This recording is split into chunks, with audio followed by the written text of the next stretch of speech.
Hello दोस्तों, आपका स्वागत है मेरे यूट्यूब चैनल खान व्लॉग्स में। आज हम रियल हॉरर स्टोरी के बारे में जानेंगे। 200 साल से इस हवेली में है रमिया बाई का खौफ, आती है घुंघरूओं की आवाज़। 200 साल से यूपी की इस हवेली में आती है घुंघरूओं की आवाज़, तवायफ रमिया की डरावनी कहानी।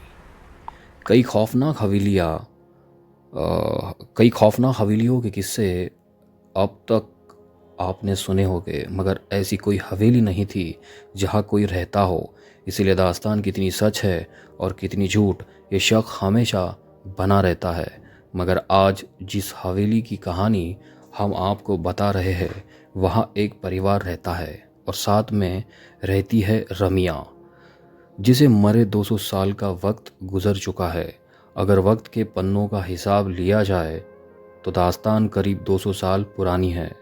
उत्तर प्रदेश में एटा के पास एक हवेली है।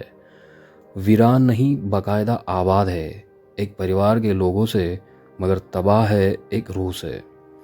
जी हाँ, इस हवेली में ज़िंदगी और मौत साथ साथ रहते हैं। अगर हादसों के मद्देनज़र फ़ैसला लिया जाए तो यहाँ मौत ज़िंदगी पर बहुत भारी पड़ी है। एक रमिया अब तक कई लोगों की जान ले चुकी है। वो रमिया एक तवायफ थी जिसका कभी जलवा हुआ करता था, मगर दो भाइयों ने उस पर अपना दावा ठोक दिया। नाच देखने के दौरान झगड़ा हुआ, फिर झगड़ा शुरू हुआ और फिर इस झगड़े में जो हुआ उसकी निशानी थी एक और मौत। वो रमिया झगड़े में बेमौत मारी गई। ये किस्सा है 200 साल पहले का। लेकिन आज भी वो उसी हवेली में दिखती है, नाच गाने घुंघरूओं की आवाज़ के साथ। हवेली में लोग रहते हैं, मगर खौफ के बीच कई असमय मौतें हो चुकी है। कहानी की शुरुआत होती है एक दिन से। उस दिन सूरज को आखिरी सलाम पेश कर रहा था। शाम घिर आई थी। तभी एटा के चमकारी गांव की इस हवेली से अचानक एक चीख गूंजती है।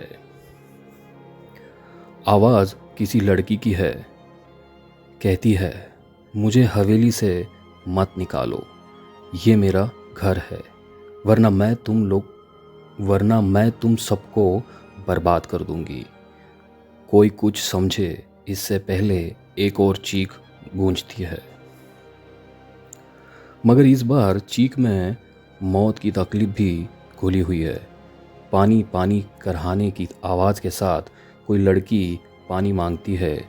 ये वाकया कहीं और होता तो शायद कोई ना कोई तो मदद के लिए आ भी जाता, मगर इस गांव में हर कोई डर से सहमा सा जाता है, क्योंकि पिछले कई दशकों से ऐसी चीखें इस हवेली से निकलती रही है और लोग कांपते हुए सुबह का इंतज़ार करते रहे हैं।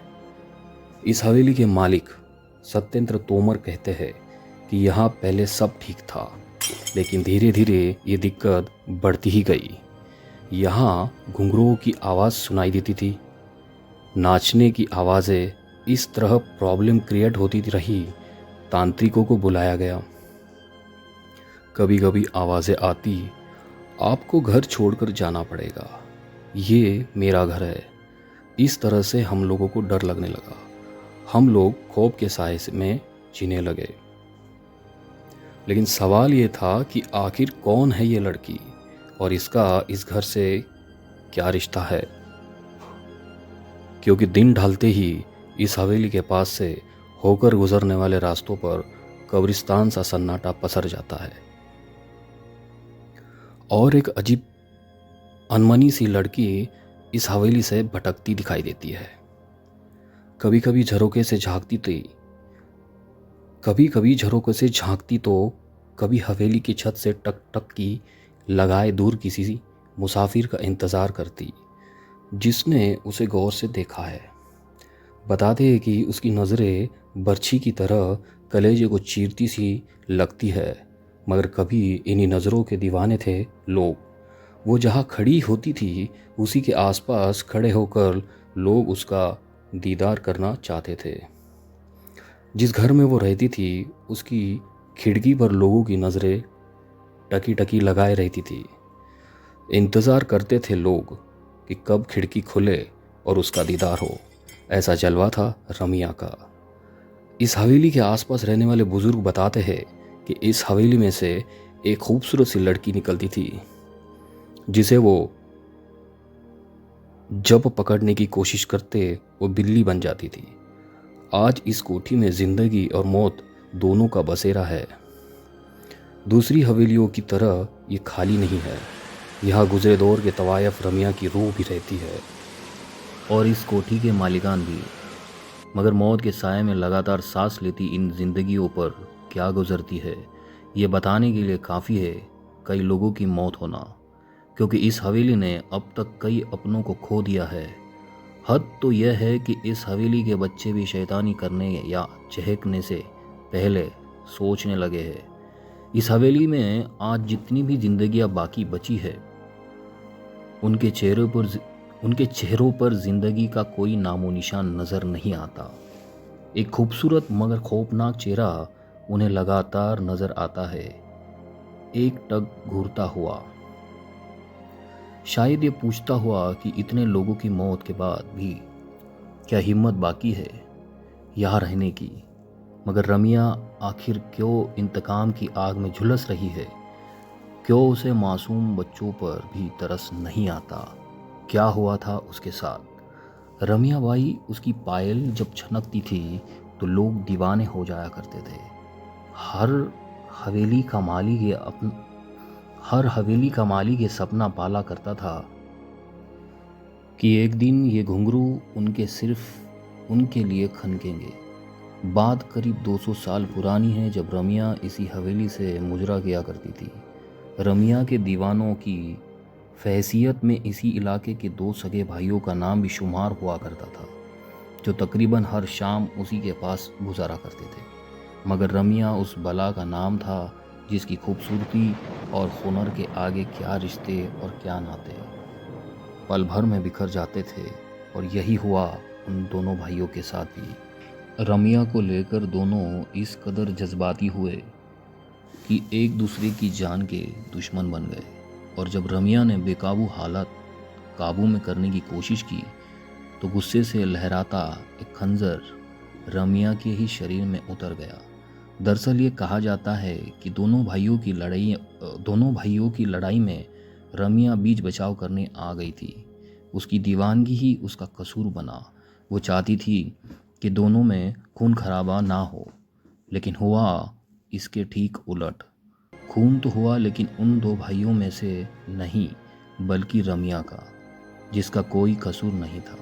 अगर कोई कसूर था तो वो उसकी खूबसूरती की, कसूर था तो उसकी दीवानगी, और कसूर था कि उसकी मचकती कमर और बलखाती चाल की, जिस पर वहाँ से 7 कोस दूर तक वाले भी खींचे चले आते थे।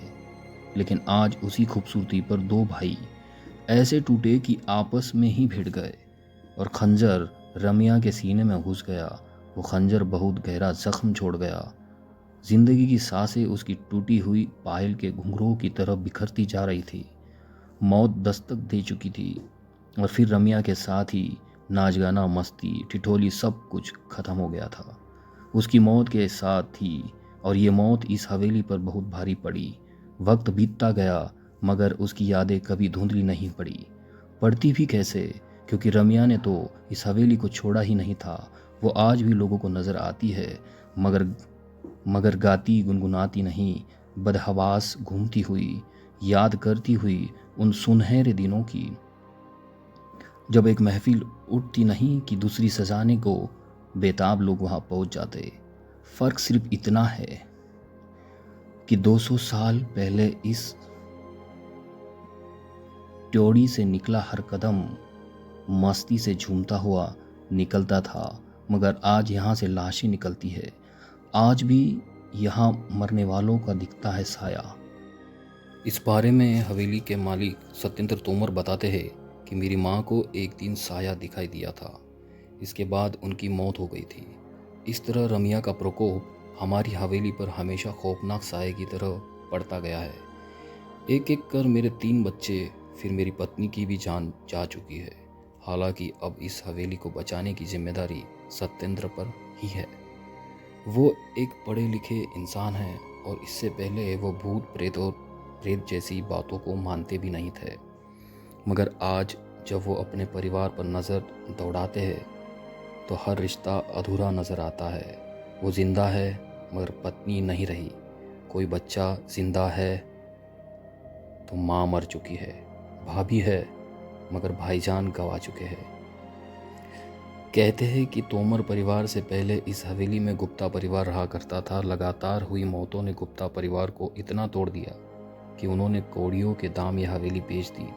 खरीदी तोमर परिवार ने और खरीदते ही बच्चे बूढ़े जवान एक एक करके 8 लोग मौत के मुंह में समा गए।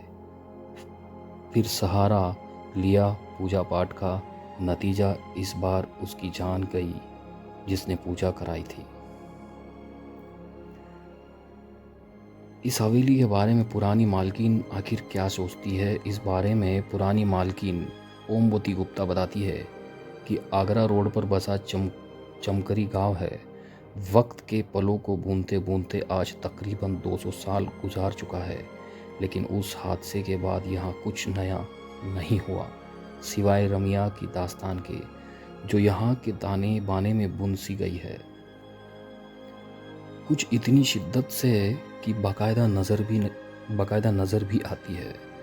अनमनी सी भटकती हुई हवेली के बाहर भी और अंदर भी नतीजतन इसके मालिकान इसे बेच देना ही बेहतर समझते हैं। यही वजह है कि आज इस हवेली में किसी के चेहरे पर रौनक नज़र नहीं आती। बच्चे गुमसुम से रहते हैं, बड़े जैसे बस जिंदा हो। घर घर सा नहीं लगता और लगे भी कैसे, क्योंकि घर ने उन्हें कभी अपनाया ही नहीं। अलबत्ता छीना ज़रूर उनके तमाम अपनों को अचानक। रमिया का सच क्या है हम नहीं कह सकते।